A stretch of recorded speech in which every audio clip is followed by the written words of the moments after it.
Bonjour à toutes, bonjour à tous, ravi de vous retrouver pour une nouvelle édition du Journal de l'économie. Nouveau décaissement du FMI en faveur de la Tunisie. Il porte sur 545,2 millions de droits de tirage spéciaux, soit 745 millions de dollars. Le Burkina Faso s'arme pour faire face à une éventuelle invasion de criquets pèlerins.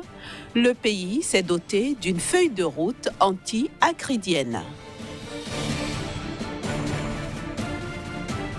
Les pays membres de l'OPEP et de l'OPEP+ optent pour une réduction de la production de pétrole. La mesure prendra effet dès le 1er mai prochain. Le conseil d'administration du Fonds monétaire international a approuvé un décaissement de 545,2 millions de droits de tirage spéciaux, soit l'équivalent de 745 millions de dollars en faveur de la Tunisie au titre de l'instrument de financement rapide. Ces ressources vont permettre de répondre aux besoins urgents de financement du budget du pays et de la balance des paiements causés par la pandémie de Covid-19. L'aide d'urgence du FMI va fournir des ressources supplémentaires pour le secteur de la santé, les dispositifs de protection sociale et les entreprises touchées par cette crise. Elle va également permettre de maintenir un niveau adéquat de réserve internationale. S'agissant des projections de croissance, elles se situaient à 2,4% du produit intérieur brut pour le pays. La Tunisie devrait connaître cette année la récession la plus grave depuis son accession à l'indépendance en 1956, selon le FMI. L'économie devrait en effet se contracter de 4,3% en 2020 sous l'effet du Covid-19. En dehors de la Tunisie, plusieurs autres pays d'Afrique et d'ailleurs ont bénéficié des largesses du Fonds monétaire international. Le conseil d'administration de ce fonds a en effet approuvé un allègement immédiat du service de la dette pour 25 pays au total au monde. Dans le lot des bénéficiaires figurent 19 pays africains. 19 pays sur les 25 qui bénéficient d'un allègement immédiat du service de la dette approuvé par le conseil d'administration du Fonds monétaire international proviennent de l'Afrique. Il s'agit du Bénin, du Burkina Faso, des Comores, de la Gambie, de la Guinée-Bissau, le Libéria, Madagascar, le Malawi, le Mali, le Mozambique, le Niger, la République centrafricaine, la RDC, le Rwanda, Sao Tomé et Principe, la Sierra Leone, le Tchad et le Togo. Réalisé au titre du Fonds fiduciaire réaménagé d'assistance et de riposte aux catastrophes, l'action du FMI rentre dans le cadre des mesures que le Fonds monétaire prend pour aider ses pays membres à faire face aux conséquences de la pandémie de Covid-19. Pour le FMI, les pays membres les plus pauvres et les plus vulnérables recevront des dons qui couvriront leurs obligations envers le FMI pour une phase initiale de 6 mois, ce qui leur permettra de consacrer une plus grande partie de leurs faibles ressources financières aux soins médicaux et autres efforts de secours d'urgence. Le FMI estime par ailleurs que le Fonds fiduciaire réaménagé d'assistance et de riposte aux catastrophes peut actuellement fournir un allègement du service de la dette sous forme de dons à hauteur d'environ 500 millions de dollars, y compris les 185 millions de dollars promis récemment par le Royaume-Uni et les 100 millions de dollars fournis par le Japon comme ressources immédiatement disponibles. D'autres pays, parmi lesquels la Chine et les Pays-Bas, s'apprêtent également à apporter des contributions importantes. Direction le Burkina Faso, où le gouvernement a pris des dispositions en vue d'une éventuelle invasion des criquets pèlerins. La feuille de route comprend notamment des actions pour informer et sensibiliser les acteurs sur les dispositions à prendre pour gérer un tel fléau.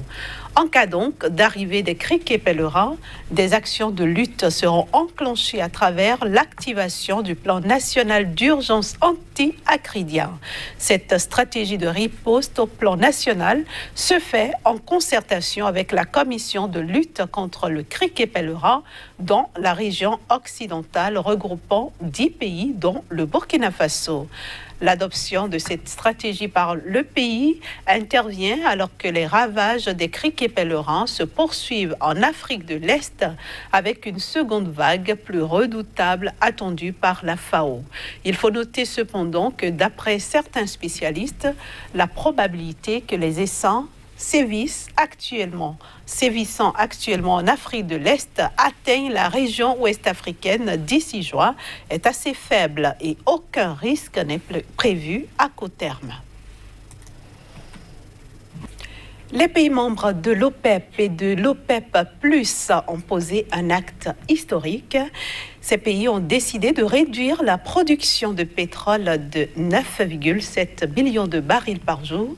La décision devrait prendre effet à partir du 1er mai prochain et durer jusqu'au 30 juin 2020.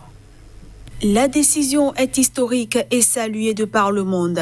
À partir du 1er mai 2020, les pays membres de l'OPEP et de l'OPEP+ vont réduire la production de pétrole de 9,7 millions de barils par jour, et ce jusqu'au 30 juin 2020. À partir du 1er juillet 2020, les baisses de production seront réajustées à 8 millions de barils par jour jusqu'à la fin de l'année. L'OPEP et les pays membres de l'OPEP+ se sont par ailleurs mis d'accord sur une réduction de la production de 6 millions de barils par jour du 1er janvier 2020 jusqu'à fin avril 2022. La base de calcul pour les ajustements est la production pétrolière d'octobre 2018, à l'exception du Royaume d'Arabie Saoudite et de la Russie, tous deux avec le même niveau de référence de 11 millions de barils par jour. Pour le président de la Chambre africaine de l'énergie, il s'agit d'un accord vraiment historique pour le continent noir et pour les marchés mondiaux de l'énergie. Cela montre clairement, selon lui, qu'en période de besoins critiques, les États d'Afrique peuvent mettre de côté leurs différences et s'unir derrière des accords historiques qui feront la différence pour les entreprises et les employés. La nouvelle décision s'appuie sur la déclaration de coopération de 2016 et augmente encore plus les coupes de production. Au fil des ans, ce sont les efforts conjoints des pays membres de l'OPEP et de leurs alliés au sein de l'OPEP+, qui ont abouti à la constitution d'une coalition industrielle capable de faire passer les intérêts du marché en premier.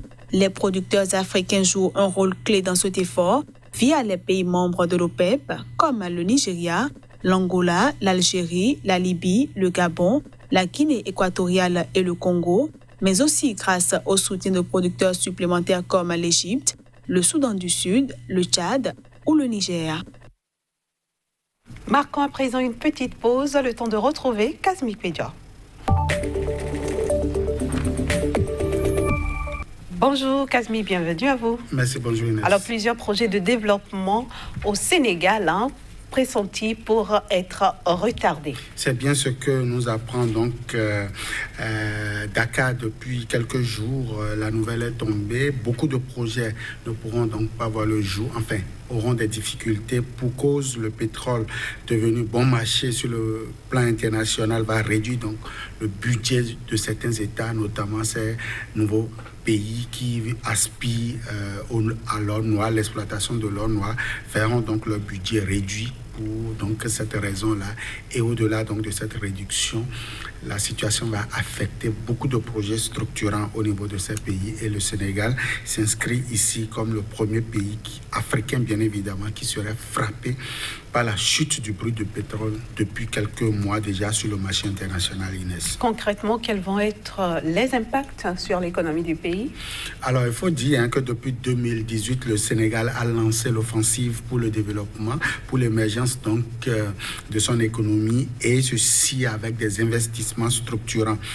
2022, c'est la date retenue donc pour lancer la production du pétrole et du gaz au niveau de ce pays-là. Mais contre toute attente, 2020, les investissements ne pourront donc pas être bouclés à cause donc de cette mal-donne au niveau international. Et déjà, ça va affecter beaucoup de projets car les 2 dernières années, c'est-à-dire 2020 et 2021, beaucoup donc d'investissements, beaucoup de cagnottes seront mises à la disposition du pays pour pouvoir donc finaliser les grands projets devant permettre donc à ce pays d'être parmi les pays exploitants donc du pétrole désormais et du gaz naturel. Aujourd'hui, ce n'est plus une réalité. Enfin, selon les prévisions, selon donc les craintes des partenaires techniques et financiers et surtout selon les économistes, voilà, le Sénégal ne pourra pas si la situation restait telle qu'elle jusqu'à la fin de cette année. Alors, comment est-ce que le pays pourra combler le gap? Le gap sera comblé à une seule condition, que donc les pays de l'OPEP, comme ils entendent le faire, qu'ils revoient donc la production à la baisse. C'est la première chance. Et l'autre chance, c'est que le pays pourra donc déjà commencer par exploiter les retombées des autres investissements dans les secteurs tels que l'agriculture.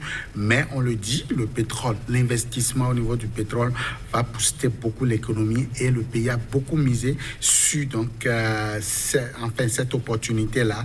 Et il va falloir travailler pour trouver de nouveaux investisseurs si véritablement le pays compte aller vers l'émergence telle que prévu dans l'agenda 2014 et si aussi le pays veut véritablement impacter davantage son économie au niveau de la sous-région. Merci à vous, Kazmik Pedio. Je vous souhaite un excellent week-end. À vous de même. À vous aussi, chers amis téléspectateurs, je souhaite un très bon week-end, bien sûr, en compagnie des programmes de SICA, et retrouvez toute l'équipe du Journal de l'économie lundi à la même heure.